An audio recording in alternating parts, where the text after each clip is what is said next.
Good morning students. In the last video we have seen the cavities in our body. These are the cavities in our body. We are going to learn about this cavity.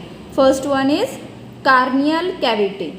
The cavity inside the head is called the cranial cavity. It is cranial cavity. The cavity inside the head is called the cranial cavity. See, this is the cavity inside the head and it is called as cranial cavity. This is thoracic cavity, abdominal cavity, pelvic cavity. Now we are going to learn about these cavities. The cavity in the torso has three parts. The cavity in the chest is called thoracic cavity. See, you have seen in the picture the cavity which is present in the chest. It is called as thoracic cavity. The cavity inside the abdomen has two parts. The cavity inside the abdomen, it has two parts. They are the abdominal cavity and the pelvic cavity. All the internal organs of the body are situated in these cavities. All the internal organs, all organs are situated in these cavities.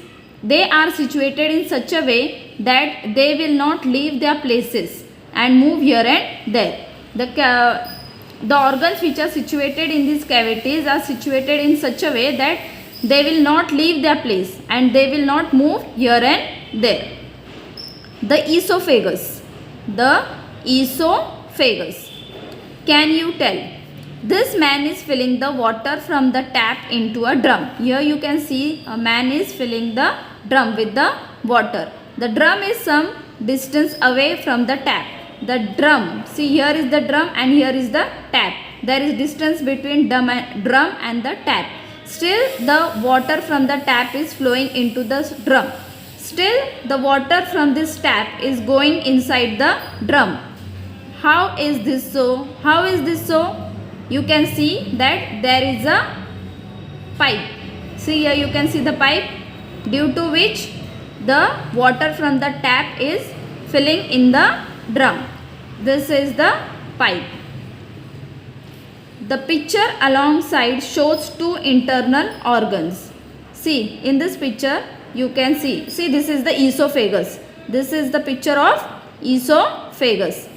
The picture alongside shows two internal organs.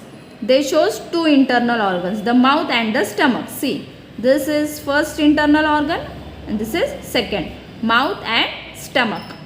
These organs help in the digestion of food.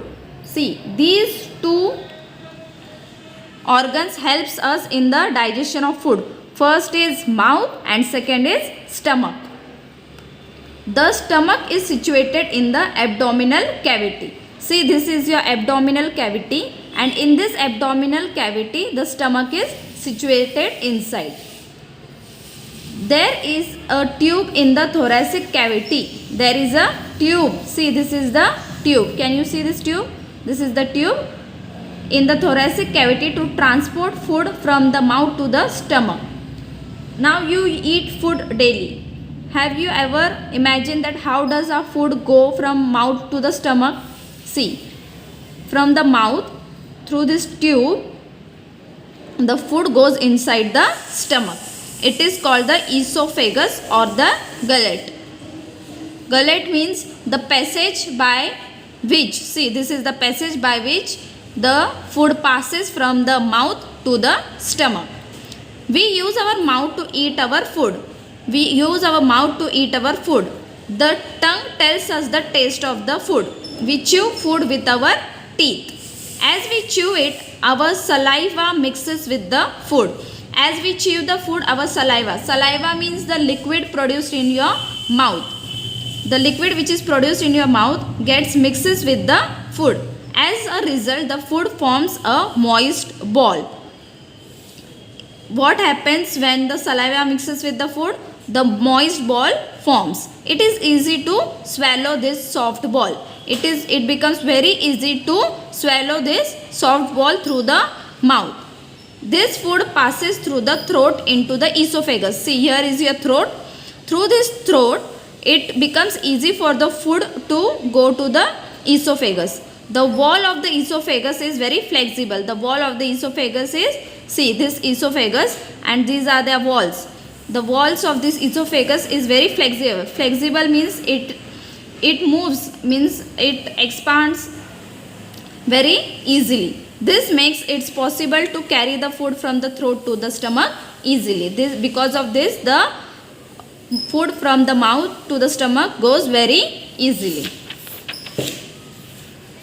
Now, do you know the journey of food in our body begins in the mouth? The journey of food in our body begins in the mouth. The internal organs in the abdomen help to digest it. Who helps to digest the food? The internal organs of the abdomen helps to digest it. The undigested means unwanted food, unwanted part is passed out through the anus in the form of feces. That is where the journey ends. What happens whenever you eat your food? The food goes in the abdomen and abdomen helps to digest it. And unwanted or undigested food is thrown out from the body, means waste food is thrown out of the body, and this is where your food journey ends. Food travels through a pipe like pathway from the mouth to the anus. You have seen in the picture there is a pipe like pathway. It is called the alimentary canal. It is about 9 meters long. The alimentary canal in your body, it is a pipe like structure. It is 9 meters long.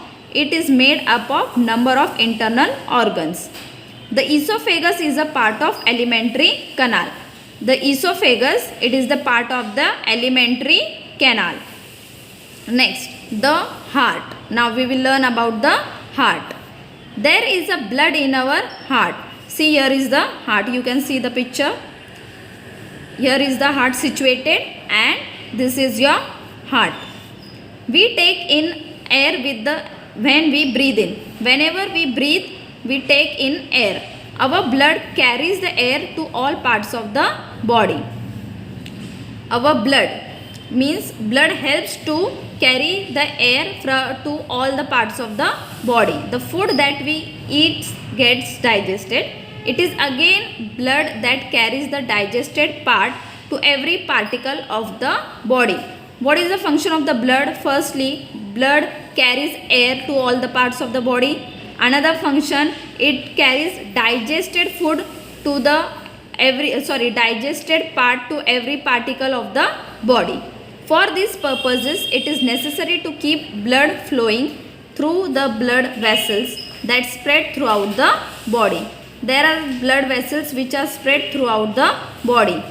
For this purpose, it is necessary to keep blood flowing. So, it is very necessary that we should keep our blood flowing through the blood vessels. It is the function of the heart to keep the blood flowing. What is the function of the heart? See, it is the function of the heart to keep the blood flowing. Function of the heart is to keep the blood flowing, because of which, as for this, it is necessary to keep blood flowing through the body vessels because it is spread throughout the body. The heart is an important internal organ. The heart, it is the most important internal organ of the body. It is the center of the thoracic cavity. It is in the center of the thoracic cavity. See, here you can see the thoracic cavity, and in this thoracic cavity, heart is situated a little to its left. It is slightly bigger than one's fist. Fist means it is in this form. It is slightly bigger, means it is bigger slightly from this fist. The walls of the heart are too flexible. So these walls are also flexible. Now next I will teach you in the next video. Thank you.